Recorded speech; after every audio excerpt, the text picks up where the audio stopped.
සුබ දවසක් හැමෝටම. අද ඉතින් අපේ ගෙදර පුංචි ශ්‍රමදානයක් පැවැත්වුණා. අලුත් ගෙදරකට ආවට පස්සේ ඉතින් තියෙන වැඩ රාජකාරි කොයි තරම්ද කියලා ඕගොල්ලන්ට අමුතුවෙන් කියන්න ඕන නෑනේ.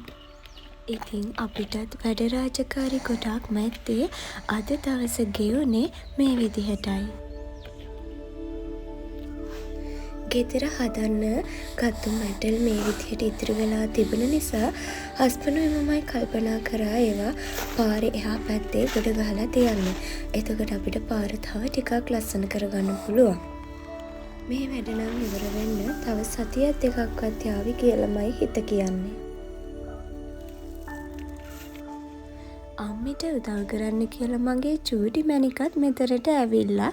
ඉතින් එයාටත් හරියට වැඩ රාජකාරි. මේ වෙලාවේදී මට හිතුණා ගෙදර තිබුණු අලිගැට peer ගෙඩියක් හදලා අරගන්න. අපි දෙන්නටම සෙම වුණත් මේක ඉතින් විසි කරන්නේ ඔන්න ඔහේ සෙම තිබ්බදින් කියලා මම ලෑස්ති වුණා අලිගැට peer ගෙඩිය හදන්න. සෙම වැඩි වුණොත් බැරියා බෙහෙත් ගන්න. මේ අලිගැට peer ගෙඩිය මට දුන්නේ මං අඳුරන අක්කා කෙනෙක්. එයා ගෙදරටම ඇවිල්ලා එයාලගේ ගෙදර ගහේ පළතුරක් කියලා තමයි මට මේක දුන්නේ. හැබැයි අලිගැට peer ගෙඩිය ඇටේ නම් විසි කරන්න එපා කිව්වා. මොකද අවුරුදු 4කින් මේ වගේ පළදාව ගන්න පුළුවන් කියලා. ඔන්න ඔය එකත් හදන්න කිව්වා.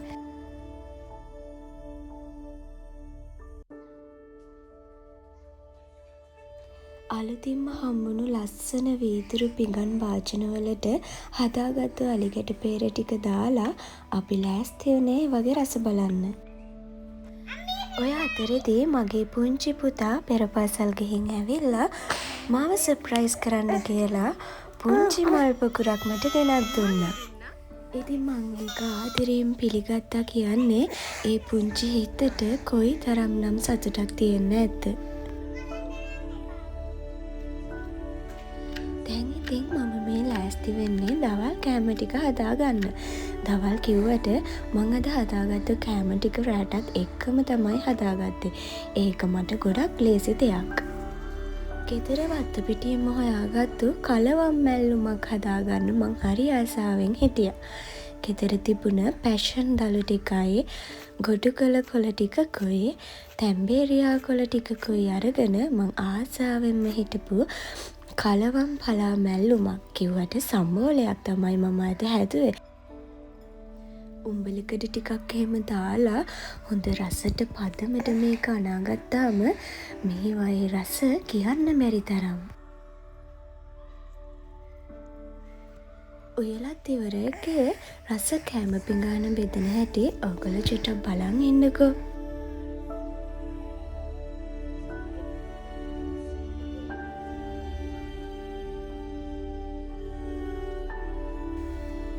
කිරට හැදුණු කැරට් එක්ක උදේ උයාගත්තු පරිප්පු ටිකක් ගෙදර තිබුණා. ඉතින් ඒකත් එක්ක මැච් වෙන්න කියලා මෙන්න මේ කලවම් සම්බෝලෙ මං හදාගෙන තනියට ඉතින් මිරිස් කරල් දෙකකුත් බැදගත්තා. මෙහෙම රසට හැදුණු කෑම වේල පවුලේ කට්ටියත් එක්ක එකතු වෙලා කතාවක් දාගෙන කනකොට ඒ මොහොත අපි හරි සුන්දරව විඳිනවා. ඔන්න ඉතින් කාලා ඉවර වෙලා ගෙදර තිබුණු අන්නාසි ගෙඩියකින් ගෙදර තිබුණා කිව්වට අපිට මේ අන්නාසි ගෙඩිය දුන්නේ අපේ අත්තම්මේ. එයාලගේ ගෙදර හැදුණු අන්නාසි කියලා තමයි දුන්නේ. මේවා චුට්ටක් ඇඹුල් රහට තිබුණත් පදමට ලුණු ගම්මිරිස් දාලා හදාගත්තාම ඉතා රසවත් ආහාර වේලක් වුණා. කිසිම වසවිස බෙහෙත් ගහන්නේ නැතිව ගෙදර හැදෙන පළතුරක් කියන්නේ ඉතින් ඒවායේ ගුණ ඒ වගේ රස කියලා නිම කරගන්න බෑ කියලා ඔයාලා දන්නව ඇතිනේ.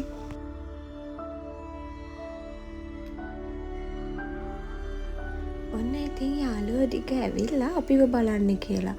අනේ කියන්න බැරි තරම් එයාලගෙන් පුදුම විදිහට අපිට කරදරේ. හවස 6ට විතර දවස අවසන් වෙනකොට මුළු ගෙදරටම සාම්බ්‍රාණි කුඩු දුම් වලින් සුවඳවත් කරලා පහන තියන්න මේ විදිහට මං හරිම ආසයි. ඉතින් ගිහින් එන්නම් පරිස්සමින් ඉන්න.